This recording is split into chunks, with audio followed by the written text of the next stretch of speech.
Hello everyone, welcome once again to English classes UP board. Students, last time हमने video में present indefinite tense के affirmative sentences को पढ़ा था और उस वीडियो में हमने ये समझा था कि किस तरह से एक साधारण सकारात्मक वाक्य को प्रेजेंट इंडेफिनिट टेंस में इंग्लिश में ट्रांसलेट किया जाता है। और आज हमारे सामने है नेगेटिव यानी कि नकारात्मक सेंटेंसेस। इस वीडियो में हम इस टेंस के नेगेटिव सेंटेंसेस को पढ़ेंगे। हिंदी वाक्य में नहीं शब्द आने पर वाक्य नेगेटिव सेंटेंस कहलाते हैं। किसी भी वाक्य में यदि नहीं शब्द आ जाता है तो वह क्या कहलाता है? Negative sentence. वाक्य में एक वचनकर्ता मीन्स ही, शी, इट आदि होने पर डज नॉट का प्रयोग करते हैं और वर्ब में एस या ईएस का प्रयोग नहीं करते। सिंपल सेंटेंसेस में हमने समझा था कि वाक्यों में हम इंग्लिश ट्रांसलेशन करते समय हम वर्ब में एस या ईएस का प्रयोग करते थे, लेकिन नेगेटिव सेंटेंसेस में हम एस या ईएस का प्रयोग वर्ब में नहीं करेंगे। उसकी जगह हम डज नॉट का प्रयोग करते हैं एक वचन सब्जेक्ट होने पर, जिसमें कोई भी एक व्यक्ति, एक वस्तु, एक चीज होगी। वाक्य में बहुवचनकर्ता यानी कि बहुत सारे लोग या फिर आई, वी, यू, दे होने पर डू नॉट का प्रयोग करते हैं। अब प्रेजेंट इंडेफिनिट टेंस का नेगेटिव सेंटेंस बनाते समय हमें इस फॉर्मूले के अकॉर्डिंग इंग्लिश में वाक्य लिखना होता है। सबसे पहले सब्जेक्ट लिखेंगे, कार्य करने वाले व्यक्ति को। उसके बाद इस सब्जेक्ट के अनुसार डू या डज का प्रयोग करते हैं। जैसे यदि ये व्यक्ति, ये सब्जेक्ट एक व्यक्ति होगा तो हम डज का प्रयोग करेंगे, और ये व्यक्ति अगर दो या दो से ज्यादा होंगे, बहुवचन होगा, तो हम डू का प्रयोग करेंगे। सब्जेक्ट, उसके बाद डू या डज, उसके बाद नॉट, और फिर वर्ब की फर्स्ट फॉर्म लिखने के बाद ऑब्जेक्ट आ जाएगा। वाक्य में कभी नहीं शब्द के लिए नेवर लिखते हैं, जो वर्ब से पहले लिखा जाता है, और नेवर के साथ डू या डज का प्रयोग नहीं करते हैं। जब वाक्य में अगर कभी नहीं शब्द होगा तो हमें कभी नहीं की इंग्लिश नेवर लिखनी होती है। डू या डज का प्रयोग नेवर के साथ नहीं करते हैं। नेक्स्ट रूल है, वाक्य में कुछ नहीं शब्द के लिए नथिंग लिखते हैं, जो वर्ब के बाद लिखा जाता है। इसके साथ भी डू या डज का प्रयोग नहीं करते हैं। देखिए बच्चों, जब कभी आपके सामने ये कुछ नहीं या कभी नहीं शब्द आएगा वाक्य में प्रेजेंट इंडेफिनिट टेंस में, तो हम उसमें डू या डज का प्रयोग नहीं करते। कभी नहीं के लिए नेवर आ जाएगा और कुछ नहीं के लिए नथिंग। उदाहरण में आगे अभी आपको हम सेंटेंसेस में भी इसको समझाएंगे।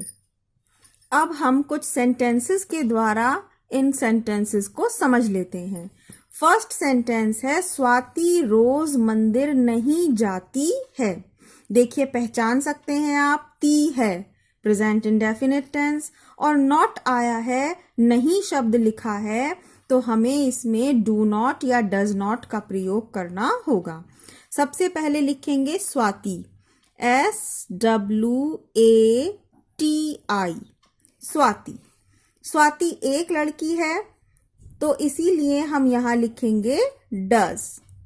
स्वाति डज नॉट जाना, गो। अब यहां हम ES नहीं लिखेंगे क्योंकि हमने यहां डज का प्रयोग कर लिया है।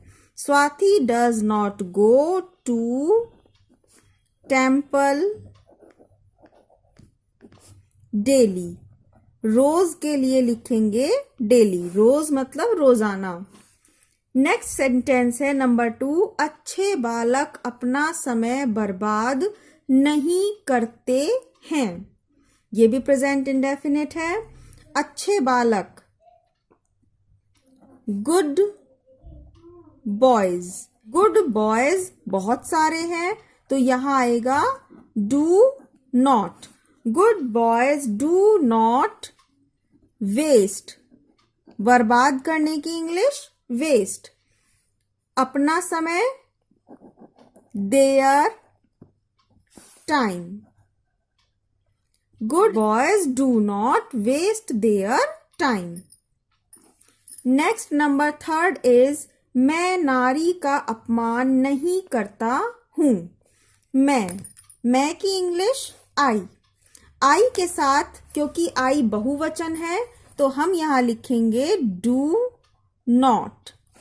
मैं नहीं, अपमान करना, तो अपमान करने की इंग्लिश होती है insult. I do not insult women. Next is number 4, ईमानदार व्यक्ति झूठ नहीं बोलते हैं। ईमानदार, ऑनेस्ट। मेन, यहां व्यक्ति के लिए इंग्लिश लिखेंगे मेन, और ये हमने इसमें लिखा है ई क्योंकि ये व्यक्ति एक नहीं है, बहुत सारे हैं शब्द बताता है कि ये व्यक्ति बहुत सारे हैं, और बहुत सारे व्यक्ति के लिए आएगा मेन। आप चाहें तो यहाँ पीपल शब्द भी यूज कर सकते हैं। Honest people. पीपल की हिंदी लोग होती है, और यहाँ व्यक्ति के लिए मैंने मैन ज्यादा उचित समझा है तो मैं मैन का प्रयोग कर रही हूं। Honest man do not tell a lie. झूठ बोलने के लिए टेल अ लाई, और डू नॉट का प्रयोग करने पर अब हम यहाँ कोई भी एस या ईएस का प्रयोग नहीं करेंगे। नेक्स्ट इज नंबर 5, आत्मा कभी नहीं मरती है। आत्मा, सोल। सोल एक आत्मा के लिए कहा जा रहा है। इस सेंटेंस में कभी नहीं शब्द दिया गया है, इसलिए हम इसमें यूज करेंगे नेवर।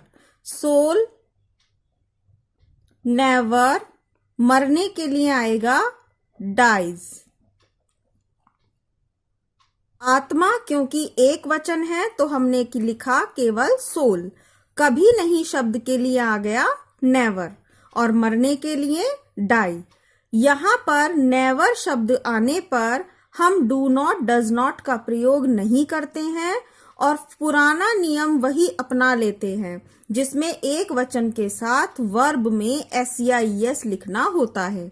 यदि हमारा सब्जेक्ट सिंगुलर है तो हम नेवर आने पर वर्ब में एस या ईएस लिखते हैं, जैसा कि हम पहले लिखा करते थे। रुचि सारे दिन कुछ नहीं करती है। रुचि RUCHI। कुछ नहीं करती है, ये शब्द आने पर हमें क्या लिखना है? नथिंग। रुचि, लेकिन पहले लिखेंगे डज। करने की इंग्लिश होती है डू, और ये वाला डज जो है ये हेल्पिंग वर्ब नहीं है, ये क्रिया है।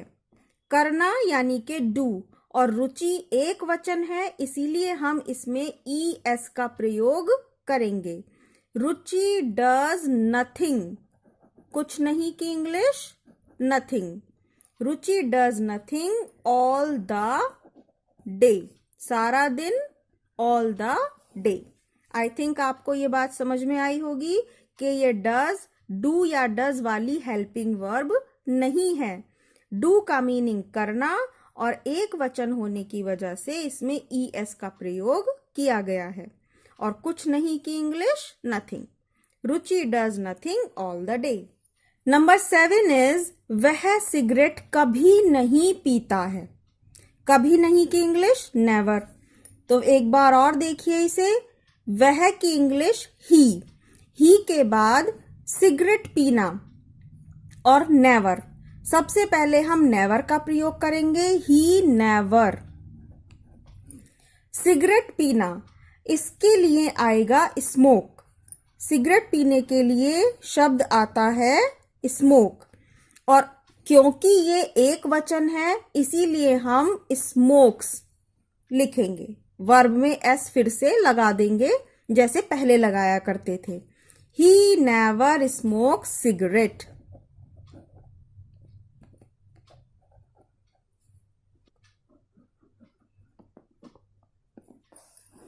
और लास्ट सेंटेंस नंबर 8 है, विपत्ति कभी अकेले नहीं आती है। यहां पर भी कभी नहीं शब्द आया है तो हम वाक्य में नेवर का प्रयोग करेंगे। विपत्ति को कहते हैं difficulties.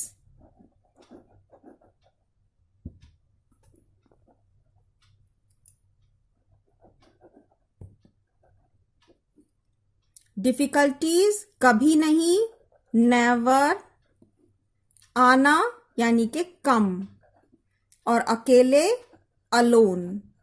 Difficulties never come alone.